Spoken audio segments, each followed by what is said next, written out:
Hello, hello, hello. This is Unit 4, Video 6. We've already gone over the properties of exponents, and we have already gone over our definition of what rational exponents are and how they work. So what we're going to do now is talk about how do we use these rational exponents. So we're going to kind of combine those last two ideas together. I've just got some blank space here because we're just going to throw some problems out there and give them a try together, and I'll walk you through them. So write down this first one with me. It is 27 to the 1/3 power times 27 to the 5/3 power all over 27 cubed. Okay, if these did not have our rationals and they were just integer exponents, we would go ahead and add our numerator exponents together, and then we would subtract because we had a numerator and a denominator. That's exactly what we're going to do here. So we're going to go ahead and add these numerators together, add the exponents of the numerators together. It's still just a base of 27, so that's not going to change. So I'm going to have 27 to the 6/3 over 27 cubed. We're going to write 27 to the 6/3 as 27 squared over 27 cubed. Because I've got two 27s in the numerator and 3 factors in the denominator, my answer will be 1 over 27. Again, we just added our exponents together and then we simplified. Okay, example B. Let's try 81 to the 5/4 times 4 to the -3/2. Now what you'll notice here is that I actually don't have the same base. I cannot add them together. So let's go ahead and just try to simplify and see what we can come up with here. Alright, so this first one here, the second one, since it's negative, I'm going to move it to the denominator. So that means I'm going to have 81 to the 5/4 over 4 to the 3/2, and now it's positive. Okay, I'm then going to go ahead and separate this as 81 to the 1/4, to the 5th power over 4 to the 1/2 to the 3rd power. Now this can be done in different orders. I'm choosing to move it to the denominator and then separate it. The reason this works is because in reverse, if I were to multiply this, I would end up with 5/4. In the denominator, I'd end up with 3/2. My next step then is to simplify 81 to the 1/4 power. That is basically taking the 4th root of it. So I'm going to have 3 to the 5th power over 4 to the 1/2 power is 2 cubed.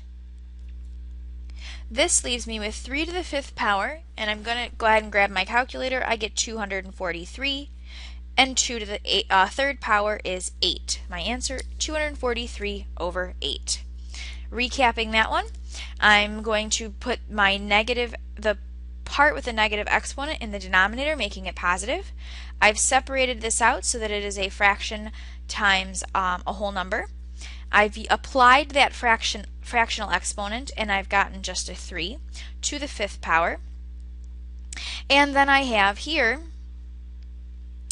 4 to the 1/2 times 3, which is going to be 2 to the 3rd power, and then we've simplified one more step. Let's try another example. Alright, let's try this one where we've got some variables involved. How about 6y to the 2/3 times 2y to the 1/2 power? For this one, I'm going to take a look at the coefficients separately than the variables. My coefficients will lead me to having a new coefficient of 12, and then I've got the y, and I would add these exponents together.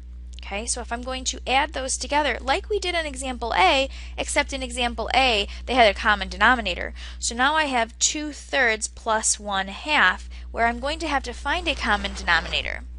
My common denominator between those is going to be a 6, so this would be 12y to the 4/6 plus 3/6 power, or 12y to the 7/6 power.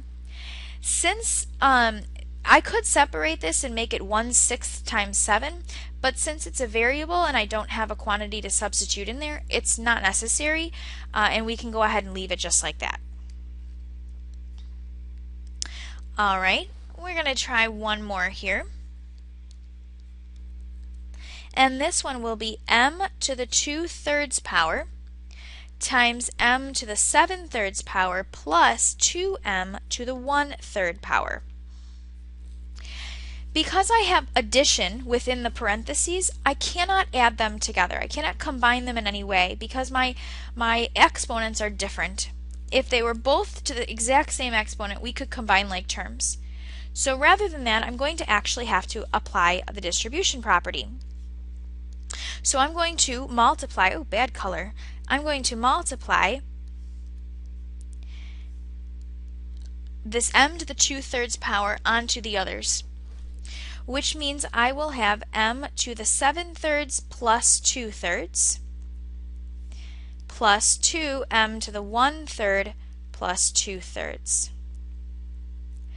Now the reason that happens is because I'm doing m to the 7/3 times m to the 2/3, and when I'm multiplying two bases that are the same, I'm going to add their exponents. So you may write it like this and then choose to add the exponents, or you may write it the other way that I have up here.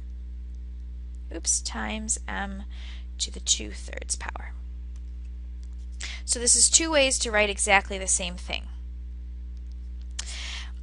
Either way, I need to add my exponents. This gives me m to the 9/3 plus 2m to the 3/3. This leaves me with m cubed when I simplify plus 2m. And that is my final answer.